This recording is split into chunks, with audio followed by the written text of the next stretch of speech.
नमस्कार दोस्तों, मैं एन.के. ठाकुर अपने YouTube चैनल आर्यन स्टडी 946 में आपका स्वागत करता हूं। दोस्तों, हम इस चैनल के माध्यम से 12th क्लास की पॉलिटिकल साइंस पढ़ रहे हैं और हमने एक चैप्टर पढ़ लिया था जिसका नाम है शीत युद्ध का दौर, और दूसरा चैप्टर जिसका नाम है दो ध्रुवीयता का अंत। उसमें भी हमने कई टॉपिक पढ़ लिए थे, जैसे सोवियत प्रणाली क्या है, मिखाइल गोर्बाचेव और सोवियत संघ का पतन, सोवियत संघ के पतन के कारण और सोवियत संघ के पतन की परिणतियाँ या प्रभाव, तो ये हमने पढ़ लिए थे। और आज का जो टॉपिक है वो है कि सोवियत संघ के पतन के बाद, चाहे साम्यवाद के बाद शॉक थेरेपी। ठीक है, तो साम्यवाद का पतन हो गया तो उसके बाद शॉक थेरेपी क्या हुआ वो आज हम इसमें देखेंगे। ठीक है, तो जो शॉक थेरेपी है वो साम्यवाद के बाद क्या हुआ कि साम्यवाद के बाद जितने भी सोवियत संघ के साथ जो देश थे, उन देशों में कौन से देश थे, या तो पूर्वी यूरोप के देश थे या मध्य एशिया के थे और एक रूस था। तो साम्यवाद में यही देश थे जो सोवियत संघ के थे। तो देखते हैं हम आज, तो सोवियत संघ को साम्यवाद कहा गया, सोवियत संघ। ठीक है, साम्यवाद और अमेरिका जो था ये था पूंजीवाद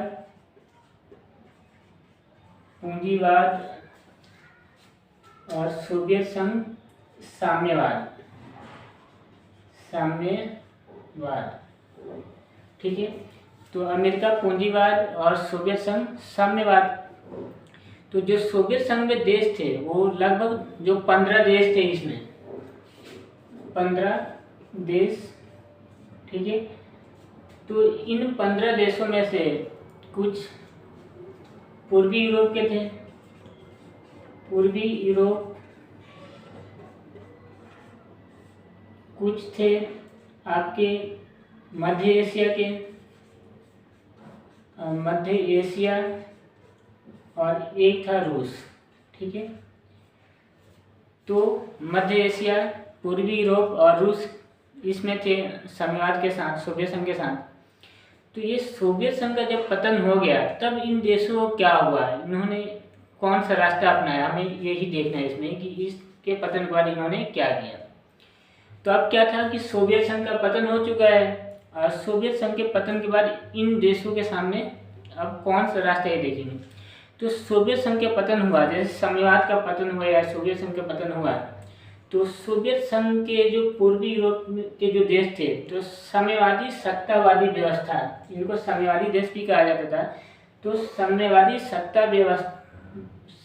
सत्तावादी व्यवस्था से इनको लोकतांत्रिक पूंजीवाद की तरफ जाना था, लोकतांत्रिक पूंजीवाद की तरफ जाना था। और यहाँ तक जाने में इन्होंने बहुत कष्टप्रद संक्रमण का सामना किया, मुश्किल का सामना किया। तो साम्यवादी सत्तावादी व्यवस्था से, ठीक है, लोकतांत्रिक पूंजीवादी व्यवस्था तक के कष्टप्रद संक्रमण से गुजरे। जब यहाँ से लोग यहाँ गए तो कौन सा ये कष्टप्रद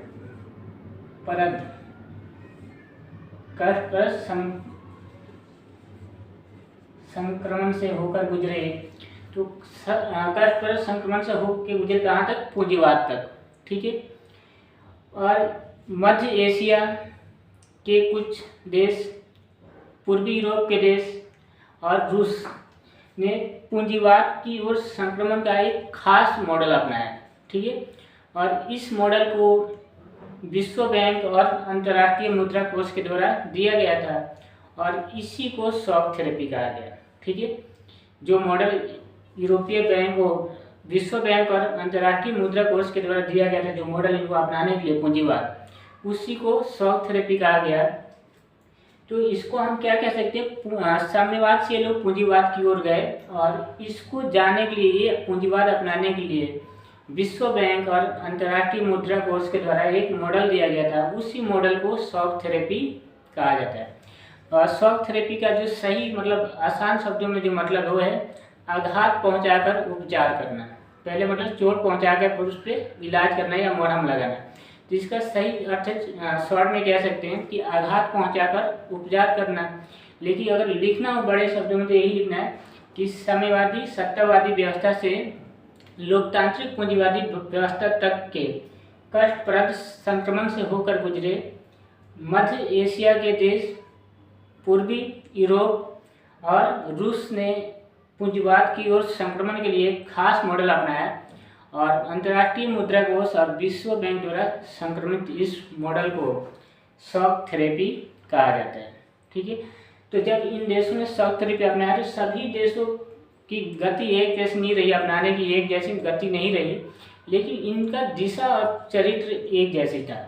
मतलब किसी ने पहले अपनाया, किसी ने बाद में अपनाया, लेकिन अपनाना सबको पूंजीवादी था शॉक थेरेपी मॉडल के तहत। तो इसलिए कहा गया कि उनकी गति थोड़ी धीमी आगे पीछे हो सकती थी, लेकिन सबको अपनाना समय पूंजीवादी था। ठीक है, तो जैसे इन्होंने साम्यवाद को छोड़ के पूंजीवाद अपनाया तो इनकी सारी अर्थव्यवस्था को चेंज करना था। किसने? साम्यवाद से पूंजीवाद में चेंज करना था। और जैसा हमें पता है साम्यवाद में क्या होता है, सब कुछ सरकार के नियंत्रण में होता है और पूंजीवाद में सब कुछ प्राइवेट होता है। तो जितनी भी इनकी सरकारी व्यवस्था थी उस सबको चेंज करके पूंजीवाद में बदलना था और इनकी सारी संपत्ति को बेच के चाहे कैसे भी पूंजीवाद करना था, मतलब प्राइवेट हाथों में देना था। और जो ये शॉक थेरेपी मॉडल की सबसे विशेषता क्या थी कि इसमें निजी स्वामित्व को ज़्यादा महत्व दिया गया। निजी स्वामित्व मतलब कि जो मालिकाना हक होगा वो निजी हाथों में होगा, सरकार के हाथों में नहीं होगा। अब इन देशों को विकास के लिए क्या करना था, अधिक से अधिक व्यापार करने की जरूरत थी और अपने लेवल पे कोशिश करना था। तो इनको साम्यवादी व्यवस्था से पूंजीवादी व्यवस्था की ओर बिल्कुल पहुंचाया गया और इसी को कहा जाता है शॉक थेरेपी। ठीक है, और इसका छोटा जो मतलब है संक्षिप्त में वो कह सकते हैं हम कि आघात पहुंचाकर उपचार करना। ठीक है, और इसके बाद इनकी सारे सिस्टम को पूंजीवादी व्यवस्था मतलब निजी हाथों में दिया गया और पूरा चेंज किया गया और इसमें इन देशों ने काफ़ी मदद की थी और अंतर्राष्ट्रीय मुद्रा कोष और विश्व बैंक के द्वारा ही मॉडल दिया गया था कि आप पूंजीवाद को अपनाओ। उसके बाद जब इन्होंने दिया तो इसको क्या कहा गया, आघात पहुंचाकर उपचार करना। इसका मतलब है कि पहले इन साम्यवाद को खत्म करने के लिए इन्हीं पूंजीवादी सिस्टमों ने चाहे देशों ने इनकी खत्म करने में मतलब भूमिका निभाया कि कैसे भी ये पूंजीवाद से साम्यवाद से खत्म होकर पूंजीवाद अपना ले। और जब अपना लिया तो अपनाने में भी इन्होंने ही मदद की थी, इसलिए इसको आघात पहुंचाकर उपचार करना कहा जाता है। ठीक है, तो अब हम देखेंगे इसके जब ये शॉक थेरेपी इन्होंने अपनाया तो शॉक थेरेपी अपनाने के बाद इन देशों पे क्या प्रभाव पड़ा। ठीक है,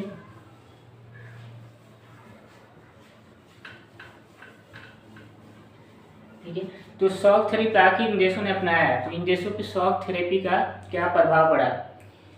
तो जैसे इन्होंने शॉक थेरेपी अपनाया तो इनको उम्मीद थी कि मतलब सब कुछ अच्छा हो जाएगा, क्या सारे सिस्टम चेंज हो जाएगा।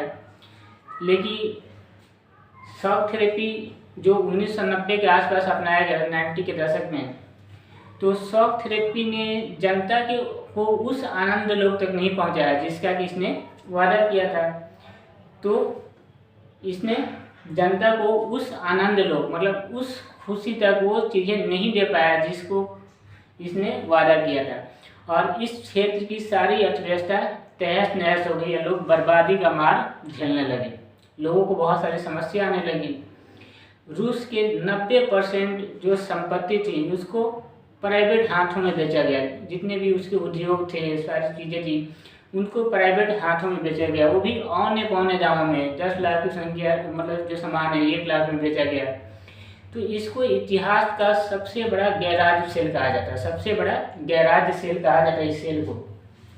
तो इसका पहला प्रभाव यही पड़ा कि शॉक थेरेपी ने जिस आनंद लोक का मतलब वादा किया था, लोगों को उस आनंद लोक तक नहीं पहुंचाया और इस क्षेत्र की अर्थव्यवस्था बिल्कुल ही तहस नहस हो गई और जनता बर्बादी की मार झेलने लगी। दूसरा है कि जो रूस की चाहे जिन देशों की जितने भी सारे संपत्ति थे वो औने पौने दामों में निजी हाथों में बेचा गया। ठीक है, और इसको इतिहास का सबसे बड़ा गैराज सेल कहा जाता है। तीसरी बात कि रूस की जो मुद्रा थी रूबल, उनकी जो करेंसी थी रूबल, उस रूबल में तेजी से गिरावट आया, मतलब उसकी वैल्यू बहुत कम होने लगी। ठीक है, ये भी एक प्रभाव था।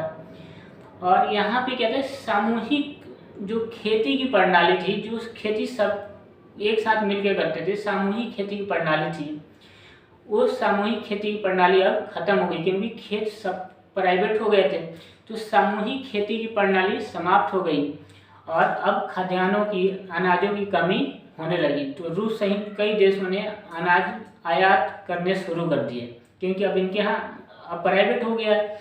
तो खाद्यान्नों की, अनाजों की कमी होने लगी और ये लोग अनाज आयात करने, दूसरे देशों से मंगाने इन्होंने शुरू कर दिए। इसके अलावा क्या हुआ कि जो जन कल्याणकारी योजनाएं थी, समाज में क्या होता है, सरकार का नियंत्रण क्या, सरकार जनता की भलाई के लिए, गरीबों के लिए बहुत सारी जन कल्याणकारी योजनाएं चलाती हैं। लेकिन अब तो ये समाज से पूंजीवाद हो गया था, तो जितनी भी जन कल्याणकारी योजनाएं थी लगभग वो समाप्त हो गई और गरीब और ही गरीब होते गए। जो जन कल्याणकारी योजनाओं पर निर्भर थे उन जनता का बहुत ज़्यादा नुकसान हुआ और वो और ही गरीब होते चले गए। तो ये भी उसका एक प्रभाव था। और इससे क्या हुआ कि समाज में असमानता बहुत बढ़ गई क्योंकि जो लोग गरीब हो गए तो बिल्कुल गरीब होते चले गए, जो अमीर हो गए वो अमीर होते चले गए। तो समाज में गरीब और अमीर में बहुत ज़्यादा असमानताएं बढ़ गई। ये भी एक शौक तरीके का प्रभाव था। इसके अलावा एक कई रूस सहित कई देशों में क्या हुआ, माफिया वर्ग का उदय हुआ। माफिया वर्ग का उदय हुआ, आर्थिक सहित अनेक गतिविधियों पे उनका नियंत्रण हो गया, उन्होंने कब्जा कर लिया। जो माफिया वर्ग का उदय हुआ, उन्होंने आर्थिक सहित कई गतिविधियों पे उन्होंने नियंत्रण स्थापित कर लिया, उनका कब्जा हो गया। तो ये भी एक प्रभाव था। और इसके अलावा कि रूस सहित कई देशों में क्या किया गया कि जो कार्यपालिका शक्ति थी वो राष्ट्रपति के हाथों में दे दिया गया।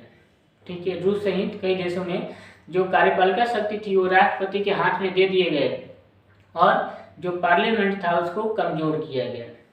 ठीक है, तो ये शॉक थ्योरी पे कुछ प्रभाव था। तो पहला प्रभाव क्या था इसका कि लोगों को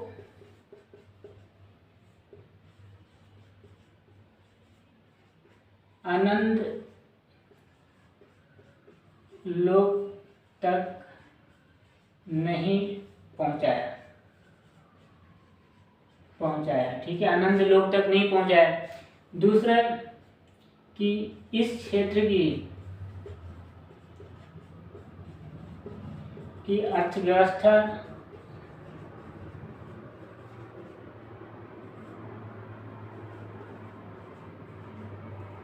तहस नहस हो गई। ठीक है, तहस नहस हो गई।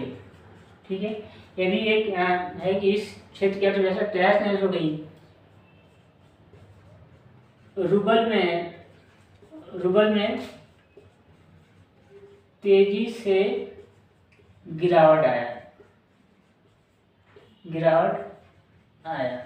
ठीक है, रूबल में तेजी से गिरावट आया। इसके अलावा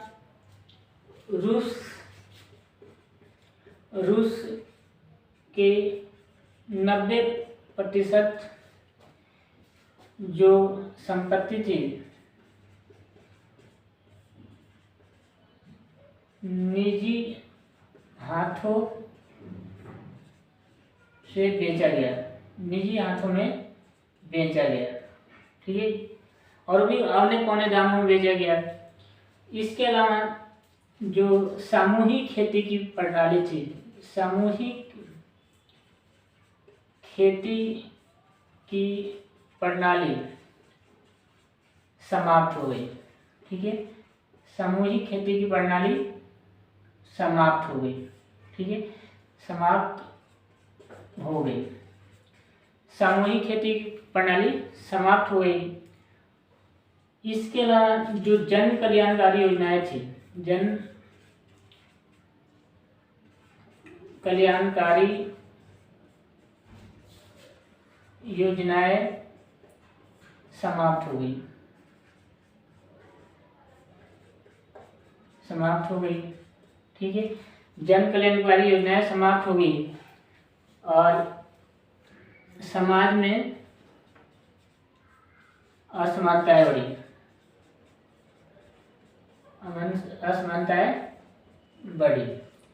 समाज में असमानताएं बढ़ी। इसके अलावा क्या हुआ कि रूस सहित अधिकतर देशों ने जो कार्यपालिका शक्ति थी वो राष्ट्रपति के हाथों में दे दिया, ठीक है, और संसद को कमजोर किया। तो ये इसका प्रभाव था शॉक थेरेपी का, कि शॉक थेरेपी का क्या प्रभाव पड़ा, ठीक है। तो इसने जनता को उस आनंद लोक तक नहीं पहुंचाया जिसका कि इसने वादा किया था, और इस क्षेत्र की जो अर्थव्यवस्था थी बिल्कुल तहस नहस हो गई है। जनता ने बर्बादी का मार झेलना शुरू कर दिया। रूस की 90% जो संपत्ति थी निजी हाथों में औने पौने दामों में बेचा गया। इसका मतलब है कम दामों में बेचा गया, और इतिहास का सबसे बड़ा गैराज सेल इसको कहा जाता है। हालांकि माना जाता है कि इसमें सभी नागरिकों को मतलब संपत्ति खरीदने के लिए प्रमाण पत्र दिए गए थे, अधिकार पत्र दिए गए थे, लेकिन सभी लोगों को चूंकि पैसे की जरूरत थी तो कुछ ही हाथों में उन्होंने पैसे लेकर उस अधिकार पत्र को बेच दिया, और खरीदने वाले कुछ ही लोग पहुंचे और उन्होंने औने पौने दामों में इसको खरीद लिया। इसके अलावा जो रूबल उनकी करेंसी थी उसके वैल्यू में काफ़ी, उनके मूल्य में काफ़ी गिरावट आई, और जो वहाँ पे सामूहिक खेती प्रणाली थी वो बिल्कुल समाप्त हो गई और खाद्यान्न आयात करने पड़े। इसके अलावा जो जन कल्याणकारी योजनाएं थी वो बिल्कुल ही ख़त्म कर दी गई। जो जनता उस पर निर्भर थी वो गरीब से गरीब होती चली गई, और समाज में गरीब और अमीर के बीच असमानताएं काफ़ी बढ़ गई। तो ये सारी समस्याएं थी, ठीक है। तो इस क्लास में इतना ही, बाकी हम अगले में पढ़ेंगे। तो अगर दोस्तों अगर आपको ये वीडियो पसंद आई, अगर इस समझ में आया, लगता है कि आपके लिए उपयोगी है, तो प्लीज़ इस वीडियो को ज़्यादा से ज़्यादा आप लोग शेयर करिए, ठीक है, कमेंट करिए और इसको लाइक करिए, ठीक है। कि अगर आपको कुछ दिक्कत लगती है इस वीडियो में, कुछ समझ में नहीं आता है, चाहे कुछ और जानना है, तो आप बिल्कुल कमेंट करके बताइए। मैं कोशिश करूँगा कि उन सारी चीज़ों को भी इसमें शामिल करूँ, ठीक है। तो इस वीडियो को आप ज़्यादा से ज़्यादा शेयर करो। जो पहला चैप्टर मैंने पढ़ा दिया था शीत का दौर, उसका नोट्स इस वीडियो के डिस्क्रिप्शन बॉक्स में आपको उसके लिंक उपलब्ध करा दिए जाएंगे, और वहाँ से आप लोग इसे डाउनलोड कर सकते हो, ठीक है। तो पहले चैप्टर का पूरा कंप्लीट नोट्स है, ठीक है, बिल्कुल उससे बाहर से कुछ नहीं पढ़ना आपको, तो आप लोग इस लिंक से जाकर डाउनलोड कर सकते हैं, ठीक है। तब तक के लिए धन्यवाद, मिलते हैं अगले वीडियो में।